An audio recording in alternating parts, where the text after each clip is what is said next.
Welcome to the Love Pod Reality Rescue, where stars from your favorite reality shows spend the day volunteering in a pod takeover. Today, we're sending Love is Blind Season 7's Marissa George over to Humane Rescue Alliance in Washington, D.C. to check out the adoptable pets. Let's take a look. Just a note that our mics didn't happen to be working this day, so it's a bit loud at the rescue, especially outside. But we fixed it for a future episode, so thank you for bearing with us. So, Marissa. Hi. Hey.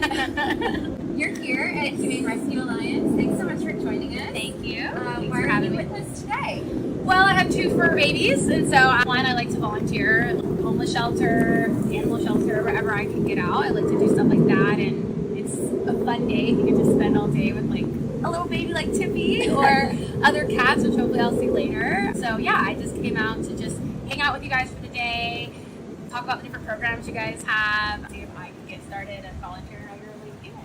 So.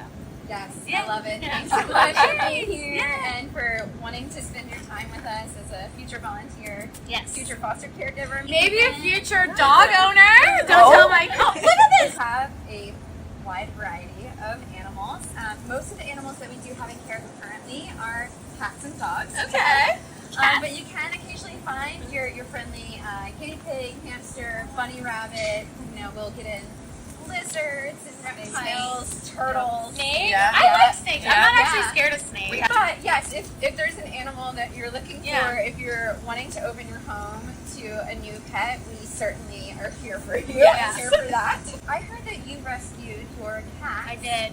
Yeah. Yeah. So what drew you to adopting rather than, say, purchasing an animal? I am very anti-breeder, and I know that can be controversial for some people, but I just don't believe in that. I view animals almost like humans in a sense. There's so many like health implications that come with that, so I tend to always just go to a shelter and rescue. Growing up, my mom and I and my siblings used to like rescue cats off the street, and so it's just something I'm used to doing. It doesn't feel, I don't know, it doesn't feel right to me to go to a breeder. So I always like going to a rescue, and these little babies need homes just as much as, look, stretch it out. These dogs and cats like need homes just as much as, you know, these other animals that are getting created in a sense. So I like to go get a little rescue, and they come with different personalities.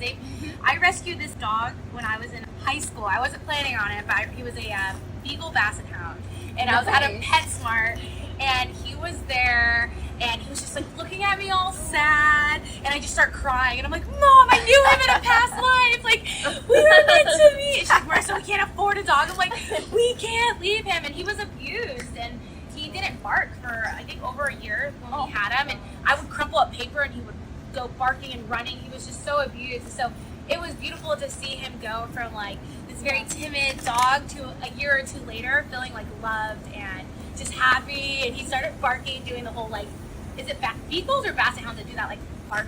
They. Yeah. Oh, He wow. started doing it. That's The great. first time he did it, we cried. Like I was like, he's barking. That's really beautiful. Yeah. So I always rescue.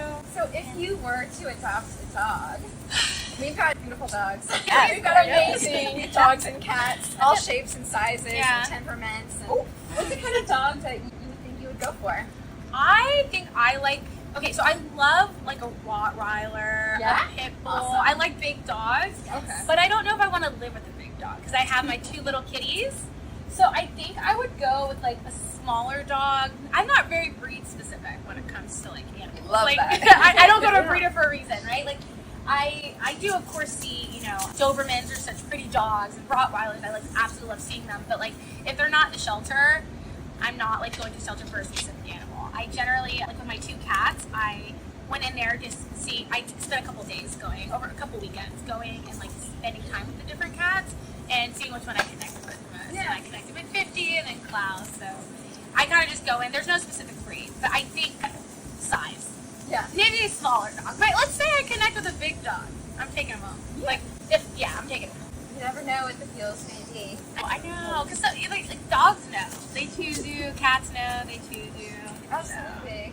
And actually, so we have Tippy in front of us. Yeah. Amanda, do you want to talk a little bit about Tippy Yeah, and so who she is? absolutely. So Tippy's story, unfortunately, is not a very uncommon story here. She was found as a stray. She was just wandering around, but she immediately went up to her finder and started doing the tippy taps. What does that look like? It's like when they do their front legs and they're like tippy tapping because they're really excited. And she does that whenever anyone comes up to her kennel. She's just like, are we going out? She does like other dogs. We have used her as a helper dog. Explain what a helper dog is. Absolutely, yeah. So when we kind of want to gauge a dog's reactivity or just how they interact with other dogs, we'll do a dog intro. Okay. And we use something called, a dog called a helper dog, who's kind of like our control. Like we already know how their behavior is with other dogs. We know what they're going to be like. So we have a control to see what the other dog is going to do and how they're going to interact. Yeah. So Tippy has been used as a helper dog. What is she like? Like what's around other dogs? So she's very mellow for an 8-month-old puppy. As you can see, like she doesn't really act like an 8-month-old puppy. That's their kind of teen years when they're usually at their most rambunctious. Yeah. And she's a very mellow. She doesn't love getting chased. So okay. her kind of dog is like a dog who wants to coexist and play occasionally, but not be in her face all the time. So you know, her she's temperament. great for yeah, cats. I was gonna say that sounds like a good temperament Yeah. for like a cat. Has she been around other cats? We don't know. Don't So know, okay. because she came in as a stray, one of the unfortunate parts of that is that we don't know their history, so we don't know why she was there. She ran away. Which is actually a great interlude to talk about fostering. Fostering an animal serves so many different functions to help the animals that are in our care. One is obviously getting them out of shelter. Shelter environments can be really stressful for animals for so many different reasons. So get them into a home, get a little bit more information about who they really are after they have some time to decompress. Get some photos, get some videos, See how they are with awesome cats. stories. Other See cats, how they are with babies, cats. kids. A lot of our foster caregivers will end up adopting the animal that they I was one of those. fostered. I Got to fostered. know more about the adoptable. Whoa. After Marissa got to know more about the adoptable dogs and volunteer programs available at HRA, she headed on over to her first love, the cat room. Here she is meeting some of the adoptable kitties. So Marissa, this is Artie. Yeah, Artie's a good boy. Oh my goodness. Artie, I believe, is 3 years old. He's a little shy at first, but as you can see, some treats are getting him out of his shell. Yeah. Does he do well with other animals or other cats? Sure. Based on his kind of shy temperament, I feel like it would take him a little while to warm up, but we definitely counsel adopters on how to introduce animals when they go through the adoption process. Especially like cats. We have to introduce them so differently and slowly. And every cat has their own distinct personality, so, but obviously he just wants attention right now. When my friends get cats or they introduce two cats, I'm always very like, you gotta do it right. Put them in separate rooms. If it takes 2 weeks, it takes 2 weeks, but it's worth it because then absolutely. So something the public might not know about the Humane Rescue Alliance is that we do offer the community a lot of services because what we want most of all is for pets to stay in their homes. Yeah. And so sometimes if a family is having trouble with an animal and they feel like their only thing to do is to surrender them to a shelter, we can actually intervene and provide services or education, any sort of resources so that that animal can stay with the family that they know. People can call us, they can check out our website and let us know what's going on because we really just want to keep families together. Do you guys have like animal behavioralists or cat behavioralists? We do. So we have a wonderful staff that is trained in animal behavior. And so they, hang out with each of the animals that comes through our doors and they can best kind of figure out what type of home environment is going to be great for them. And then they can provide tips to adopters. They were very helpful. When I lived with an older partner, we both brought two cats in together, and we had to bring in a cat behavioralist. Yeah. Because we just could not figure out how to get them to manage in this house. And so it was helpful. Yeah. I don't think a lot of people realize that there's people available. Those for options. That. Yeah, absolutely. Where do most of your cats come from? Off the street or? Very different. So we are an open access shelter. So we are open to the public 24/7. And we've got an animal control officer team that is out there, helping the community with any issues that may arise around pets. The community surrenders their animals here for a variety of reasons. If they're moving or unable to take care of them, or if there's medical issues that are just too much of a stretch, We will always try to provide services first because we don't want the animals here any more than they want to be here. So yeah, a variety of reasons, but at the end of the day, the goal is to get them all out as quickly as possible. Yeah, so if like, do you guys go and actually pick them up if someone calls and say like, we have a stray animal that we found, or they have to come bring them? It depends on the situation. Okay. So obviously we don't have unlimited resources. That would be amazing. Yeah. We rely on donor support for a lot of that. Okay. But no, so we have our officers that are out in the field that will handle certain situations. Okay. Most of the time it's people coming to us. But if there's, an extensive situation where we can help by having one of our staff go and provide the care in the home or whatever it is, we try to do that. We want to make it as easy on the community as possible. Oh, they're mean. The orange kitty. Play there? Yeah, they can go in it. It's like a tunnel. I need one of these. I've for my wanted to cats. get one for my cats too. I need to Because they get have one. like the bed in the top. Oh my god, that's so cute. I'm getting one. Artie has just totally come out of his shell during Really? this interview though. Like, Am I the cat whisperer? you might be. Am I the cat whisperer? My cats would say so. I want to adopt him. You heard it here. But I really like Flake, Mr. Flake over Yeah. there. I don't Love know if the I cat can room. take this one. Here she is meeting some of the adoptable Well, kitties. let's go visit Mr. Flake. Let's go, Mr. Flake. He's so cute. And while all of the cats got their love, while all of the cats got love today, there was a particular adoptable that stole Marissa's heart. And cuddles. Here she is meeting her new buddy, Snowflakes. And while all of the cats got a lot of love and cuddles, there was a particular cat that stole Marissa's heart. And cuddles. Here she is meeting her new buddy, Snowflake. Do you think she took him home? He likes being held, huh? Yeah. Oh my So he's not currently available because he's on medical treatment, and that could be for an array of different reasons. He could need blood work, stuff like that.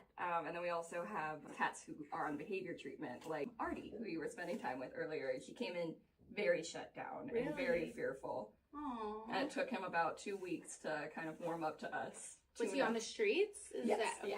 Yeah. Them streets are hard out They there. are. Oh, he's purring. Oh my god. Should I take? He's a very sweet guy. Do you guys have the cats like interact with each other here, or no? They kept. So no, we did at one point, but Oh my god, that's my makeup. I was like, did he turn? He's orange. yeah, he's turning orange. I've marked you. You're officially mine. Yeah, you gotta go home Look with at him. him. So we don't do like cat and cat interactions, Mhm. but if we do get two cats that come in together, either they were found together or they were surrendered together, especially if they're adults, we determine that they're bonded. Basically, we let them stay together. Oh, sir, you are officially orange because of me. Yeah. How do we feel? Oh, baby boy. Escape artist. Hi. So the cats seem to get, because I saw a lot of like adopted. I've been adopted signs. Yes. So they get adopted pretty fast, huh? Getting a little feisty. They do get cats, especially, and our kittens are gone within days. Kittens. Yes. Oh, yeah. We also, with all of our animals here, we will not send them out until they're spayed or neutered. So a lot of Okay. them will have like the reserved, I've been adopted, but still need to wait for their spay and neuter appointment. Okay, and then as far as the kittens, because I know where I rescued Klaus and 50, if they were younger, I think it was like 3 months old or so, they Yes. had to be adopted with another animal in the house. Like, what's y'all's policy with that? So with kittens that are 3 months and younger, we'll usually send them to a foster. And ideally, if they came in with other kittens, they'll stick with the other kittens. Okay. So yeah, I know a lot of people just want that one kitten, but I know it's Yeah. important for like their social skills to be around other Exactly. animals. Yeah, they might be a little awkward if they are raised without cats. Yes. People think cats like to be alone, but they don't, do No. they? They're social creatures, as you can see. Yes, it's a social, and you're orange. Hey, You have he to likes remove it. his makeup. He'll start sitting with me on the mirror doing makeup together, like, Mom, where's my makeup? Gotta put on the foundation. But we're hoping he'll be available really soon. Because Mm. behaviorally, he's fantastic. He is. Look at him. He's purring. He's so Yeah. happy. He's chosen me. So. He has, so there you go. Honestly. If you're looking to adopt a cat like Flake, though I don't know, he might be mine, come to Humane Rescue Alliance and find yourself a cat or even a dog, a bunny, or a snake. Your baby. Flake. Thanks again for watching Reality Rescue with the Love Pod. Tune in on Valentine's Day when Katie from Love is Blind Season 7 spends her day of love on a pod date with an adoptable pup. For more information on Humane Rescue Alliance, you can go to humanerescuealliance.org or visit them on socials at Humane Rescue Alliance. To get updates from the Love Pod, check us out on YouTube or your favorite podcasting platform, and of course social media at Love Pod Podcast. We love you. We'll see you next time.